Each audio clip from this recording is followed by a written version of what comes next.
গরুর মাংস রান্নার ক্ষেত্রে আমাদের কিছু ব্যাপার মাথায় রাখতে হয়।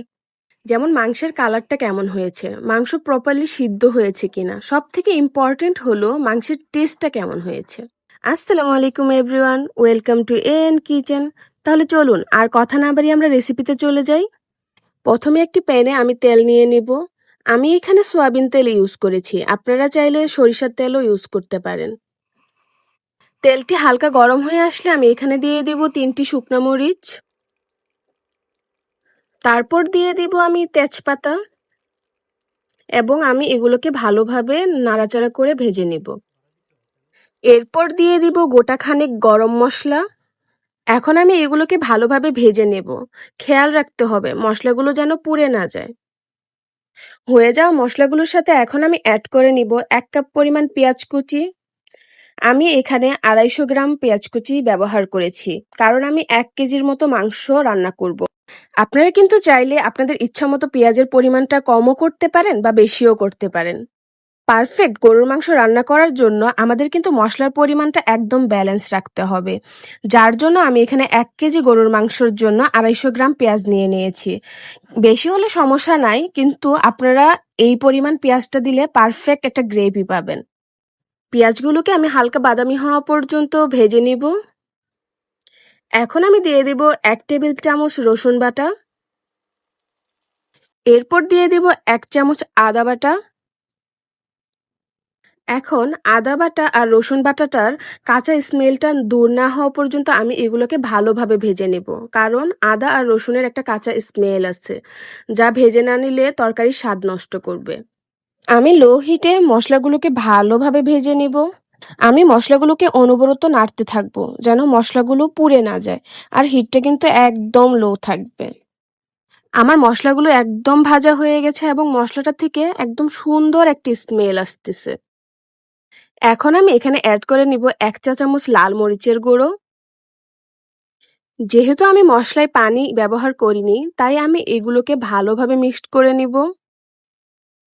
আপনারা আপনাদের টেস্ট অনুযায়ী মরিচের গুঁড়োটাকে বাড়িয়েও দিতে পারেন। আর হ্যাঁ, আরেকটি কথা, কে কোথায় থেকে ভিডিওটি দেখছেন অবশ্যই আমাকে কমেন্টসে জানিয়ে দিবেন।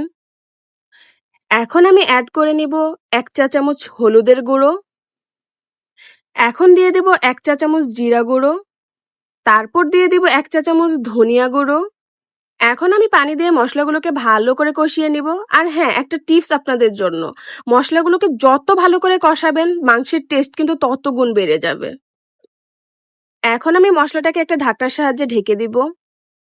মশলাগুলো তেল না ওঠা পর্যন্ত মশলাগুলোকে ভালোভাবে কষিয়ে নিতে হবে। এখন দিয়ে দিব 1 কেজি পরিমাণ হাড়সহ গরুর মাংস। আমি কিন্তু হাড় লাভার, আমি কিন্তু হাড় খেতে অনেক ভালোবাসি। আপনারা চাইলে সলিড গরুর মাংসটাও ব্যবহার করতে পারেন।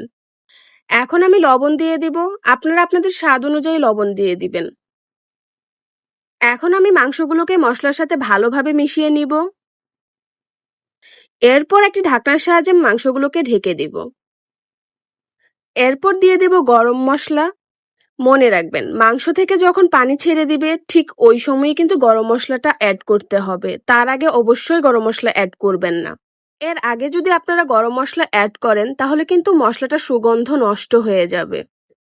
এখন আমি একটু টাইম নিয়ে মাংসটাকে ভালোভাবে কষিয়ে নিব, মাংসেতে যেন কোনো প্রকার পানি না থাকে। আমি এখানে আধা ঘন্টার মতো মাংসটাকে ভালোভাবে কষিয়ে নিয়েছি। আপনারা দেখতেই পাচ্ছেন আমার মাংসটা কত সুন্দর করে কষানো হয়ে গেছে। মাংসটাতে কিন্তু একটুও পানি দেখা যাচ্ছে না, তাই আমার মাংসটা প্রপারলি কষানো হয়ে গেছে। এখন আমি দিয়ে দিব 1 কাপ পরিমাণ গরম পানি। আপনারা মনে রাখবেন এখানে কিন্তু একদম ঠান্ডা পানি ব্যবহার করবেন না, কারণ ঠান্ডা পানি ব্যবহার করলে হঠাৎ করে পাত্রের হিটটা একদম লো হয়ে যাবে, এতে মাংসের টেস্টটা নষ্ট হয়ে যাবে। তাই অবশ্যই এখানে গরম পানিটা ব্যবহার করবেন। এখন আমি মাংসগুলোকে হাই হিটে রান্না করে নিব। পানিটি শুকিয়ে আসার পর আমি এখানে দিয়ে দিব কাঁচামরিচ। তারপর কিছুক্ষণ ভালোভাবে নেড়েচেড়ে নিব।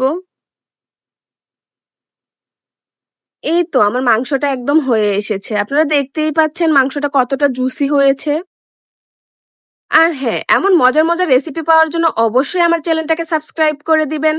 সবাই ভালো থাকবেন, সুস্থ থাকবেন। আসসালামু আলাইকুম, আল্লাহ হাফিজ।